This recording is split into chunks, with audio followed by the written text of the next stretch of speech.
Au cœur du palais royal du Manding, au XIIIe siècle, l'air semble figé. Le griot, gardien des mémoires ancestrales, s'avance solennellement devant la cour assemblée.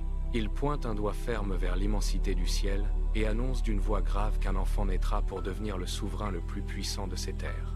Le roi, troublé, fronce les sourcils et demande comment reconnaître cet élu. Le griot répond que son chemin sera semé d'épreuves, mais qu'il unira les peuples sous une seule bannière. La reine Sogolon serre son nouveau-né, Sundiata, contre sa poitrine, ignorant encore les larmes à venir.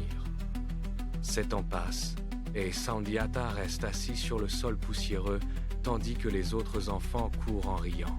Un garçon cruel s'approche de lui et lance avec mépris « Comment deviendras-tu roi si tu ne peux même pas marcher ?»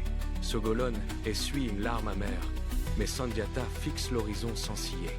Un jour, devant le village pétrifié, il saisit une lourde barre de fer forgée. Ses bras tremblent, ses veines saillissent sur ses tempes dans un effort surhumain. Dans un craquement sec, il se redresse enfin. La foule explose de joie devant ce miracle. Le destin bascule.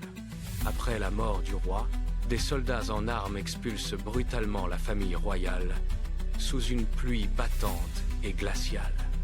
Sundiata, désormais adolescent, regarde les lourdes portes du palais se refermer sur son enfance. Il murmure alors à sa mère, avec une détermination nouvelle, qu'ils reviendront un jour réclamer leur héritage. Les années d'exil commencent, forgeant le caractère du futur lion dans l'ombre et le silence. Le tyran Soumaoro Kanté sème la terreur, réduisant les peuples en esclavage dans un brasier de haine. Des messagers parcourent des lieux pour trouver Sundiata. Ils découvrent un homme aux épaules larges comme des montagnes et le supplient de libérer le Manding. Sundiata lève son épée vers les cieux et rassemble des milliers de guerriers. À la bataille de Kirina, le ciel s'obscurcit sous des milliers de flèches.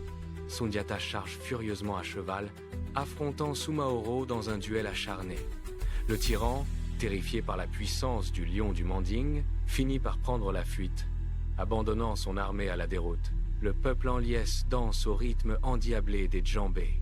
La paix revient enfin sur les terres ancestrales. Le griot s'avance à nouveau et proclame fièrement « Voici Sundiata, le fondateur immortel de l'Empire du Mali ».